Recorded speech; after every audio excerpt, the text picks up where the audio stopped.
2020 was my reality check. I saw people not going to work, right? Jobs going like this, and the stock market going like this. And I started to ask questions. Why? How is this even possible? I thought the stock market was tied to the economy. And as I delved deeper, I realized what money actually was. Reality's calling, and it's time for you to pick up. My name's Eric. This is Above My Pay Grade. Let's get into it.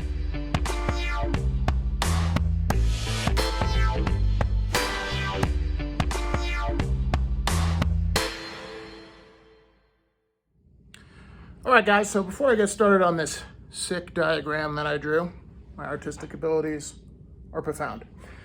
I think I'm trying to simplify this so that if you have a friend that isn't awake, a lot of people in this community are awake to what's going on. It's not some grand conspiracy. It's just math. But a lot of people that we know aren't so aware of this. And that's kind of my message today, is get them to at least start thinking about some of these topics. Now, I want to start with, what is money? What is money? You, in your own mind, are probably picturing something. It could be dollars, or wherever you live, whatever currency they use. But just that alone, everyone around the world has different money. But my definition is, it's something that applies value. It's a form of trade to your time, your energy, your value that you provide to the marketplace, or your ideas, right? So it's energy you put into the world, in return you get money. It used to be gold, silver, today it's dollars. But why is this definition important? You go to work and you spend your valuable time away from your family to provide a living, to get money, right? Do you want to waste that time? I don't want to waste my time. So if this is your definition of money, it's something that is value that you can exchange for other things that are valuable later. Most people, when they're saving, right? They're saving for retirement, they're saving for that car, kids' college, whatever it is. They're not saving money, they're saving an idea of what that money will buy them, if that makes sense. It's not just a dollar amount, because less dollars bought you more 50 years ago. What they're saving for is the idea of what that money will buy them. Same thing of why they go to work for a specific salary, why they sell something into the market. They're doing that, and subconsciously they're exchanging value for what that money will buy them. A lot of this is subconscious. We don't necessarily think about it. So that's your definition of money. And you save it, you store up your time and energy for something that it'll buy you later. Then a central authority, like the Federal Reserve. Why is this a problem? Because the central authority, the Federal Reserve, the Treasury, cannot print time, energy, value, and ideas. They cannot print it. They can't print oil. They can't print any of that stuff. The only thing they can do is devalue this. And if you understand that by printing money, they are devaluing your time, energy, value, and ideas, then you're going to look for a solution, which we'll get into here in a second, other than dollars.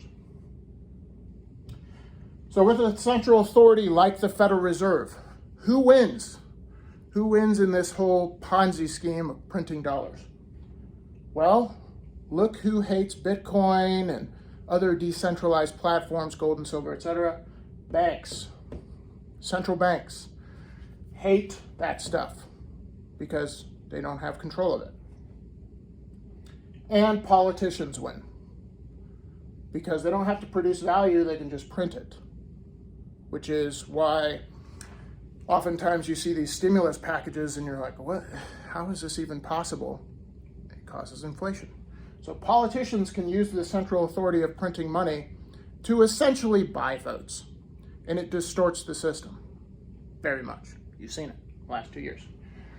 So kind of America's premise, why America was founded, or the way it was founded, was on decentralized power. Because I definitely think our founding fathers got this right, and times have changed, but people haven't. People can be corrupted, right? And if power is centralized, that will eventually lead, it always does, to corruption, power, and more control to keep the centralized power, right? And in today's world, that's the dollar. That is fiat currency, because there's a lot of people gaining from the fiat system, right? Because if you can control people's time, energy, value, and ideas, you can control a whole bunch, right? You can control people, essentially, if you can control this about them. So there's a lot of power gained from the system, and certain people are winning. Your average person, they're not. Think about it for yourself. Are you winning in this system? A lot of people have been mad. There's been different wake-up calls throughout the years, but oftentimes people are mad at the wrong people. In other words, like if you saw what it was at Wall Street protest in 2011, they were mad at banks, but the banks only got that because of the Federal Reserve, only got that power, only had the ability to not fail, being too big to fail, because of politicians and because of the central bank, the Federal Reserve. So a lot of people want to keep this control. So what is the solution? Here's where we can disagree. You can have your own solution. I believe in unicorn coin, gold, silver, whatever it is, Bitcoin. But the solution is the same solution that America was founded on: decentralization. If there is a central point of failure, that can be corrupted, right? And that central point of failure today is the Federal Reserve. So it distorts the market, it distorts incentives for banks and companies, and typically the most successful companies today are ones that are closest to the printer, closest to the politicians, lobbyists, right? It's big business. So if this is decentralized, the central point of failure isn't there. So if you have a friend who kind of is whistling by the graveyard, is like, all this stuff, super complicated for me. Ask them, what is money? What is money? And once you get that answer, then you can say, if money is value, time, energy, and effort, somebody somewhere is just printing that away. Printing away your time, energy, and effort. Share this video with those people. Let me know when your wake-up call was. Mine was in 2020 when the stock market was doing this, jobs were doing this. But everyone had a different one where they realized, wait a second, what's going on here? So that'll do it for today's video. Thanks for watching. Thanks for listening. And I'll see you in the next